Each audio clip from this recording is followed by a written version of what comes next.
Do you feel we're at that tipping point right now? Because I look around, we're maybe you could say post-pandemic right now, but you still have a lot of people living in complete fear, averse of, everything, just, wearing the mask, still going that route. And we have this incredible acceptance of artificial intelligence, transhumanity, implanting chips, making technology do everything for us in a sense. And as I mentioned before when we were speaking, this idea of almost losing our divinity for that and kind of coming together into this transhuman, non-emotional, non-human state. Do you feel that we're entering this tipping point now where kind of humanity is resting a little bit uneasy on the edge of a cliff and we need to act now to change that? My feeling in this moment is you have stewards for change, and they're always going to be stewards for change. It's like it's their thing, right? So, however far humanity turns to the right, you're going to have the counterbalance of people that turn to the left, right? And as long as the United States has enough freedoms left where people like you and me, and probably a lot of people that are listening to this call, feel they have a right to express inalienable rights, then guess what's going to happen? We're going to be able to figure out how to find a balance. Like for me, when people first got cell phones, I remember watching, let's say you would go to a restaurant in the 80s and you're eating, everybody's communicating, right? Mm-hmm. I can go to a restaurant now. And I was sharing with my lady. We were at a restaurant, and off to my right was a dad. He had 3 kids. And he was sitting in a booth, and he was on his phone the whole time. And I thought, that didn't happen to me, so I don't know that, right? And you and I are in an age group where we got to experience life without technology. So I have no idea what the kids who grew up with technology, how they're going to cope with reality, because their sense of self is quite different than mine, right? I want a more tactile experience. And because I had a more tactile experience, like when I came home and it was winter, my grandmother said, go find your friends, go outside and play. And then when I got my first Atari, there were still moments where my grandmother was like, put down the Atari and go out and play. Because she understood that social interaction was key, because guess what? She was 45 years older than me. And so there was a point where she didn't have a TV. The only thing they had was a radio. And they got all their joy and fun out of relating with each other, out of exchanging emotional information, out of storytelling. And so children have a different way of experiencing this reality, and yet the tactile world is still there.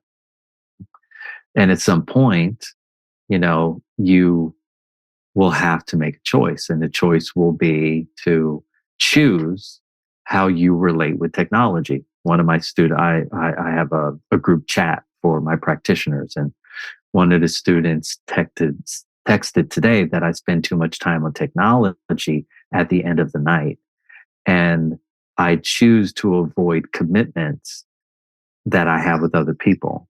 And so she ends up breaking her word. But then the more that she breaks her word, the more willing she is to break her word, right? And so the key for me is with anything that you bring new into your life is, are you able to maintain a certain level of esteem, right?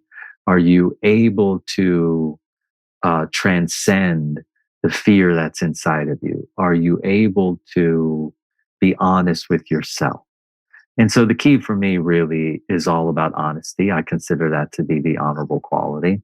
Some people are incredibly honest outwardly. Some people are incredibly honest inwardly. Most people are not good at both, right?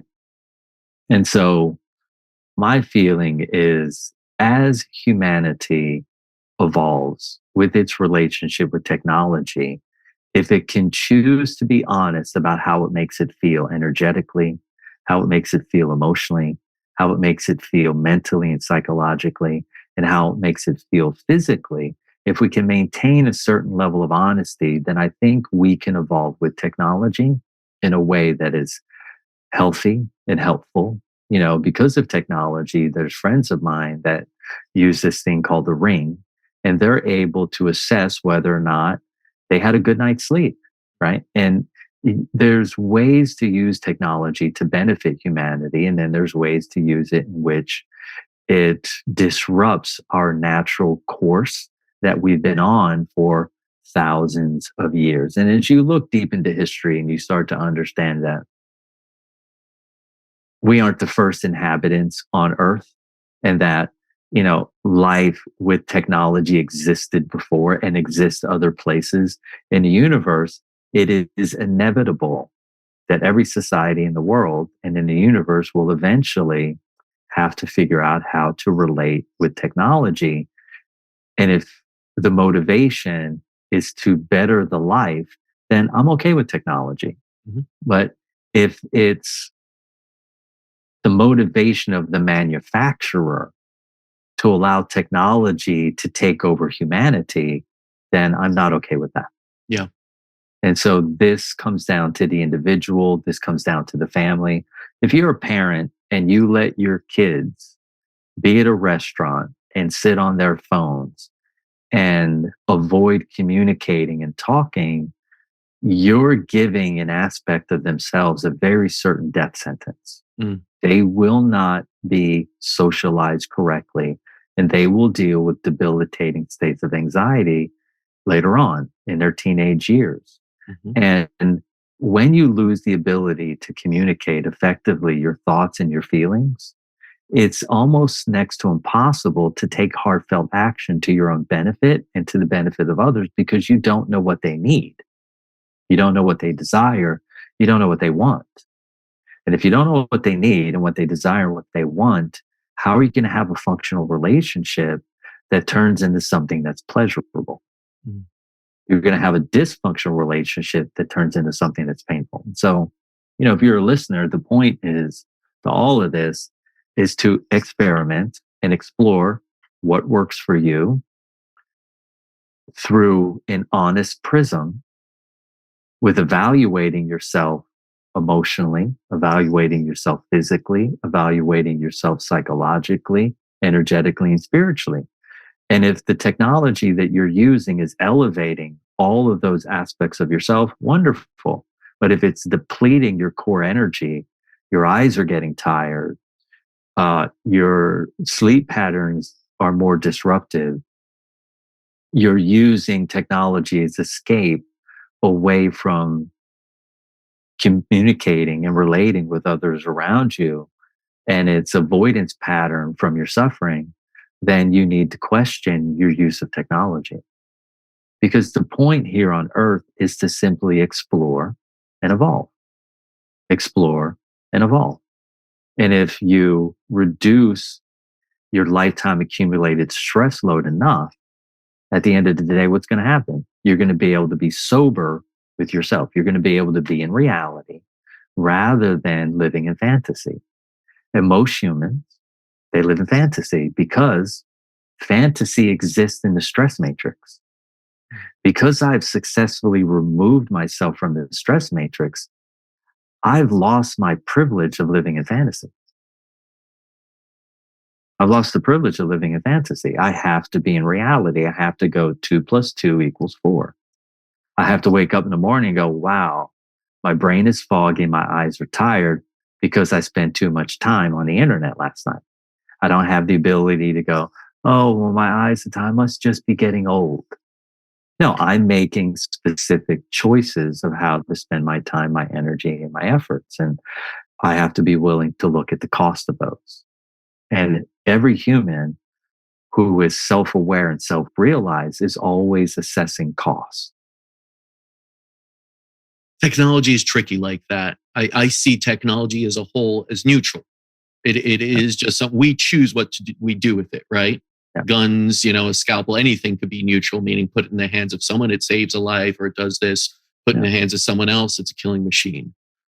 Technology is no different in some ways. I think, like you said, the intention of some humans behind the companies to make Yeah. technology addictive and then give it to children. Yeah. That's a little bit different. Yet at the end of the day, we still have a choice to give children that technology. At That's least right. parents should. Yeah.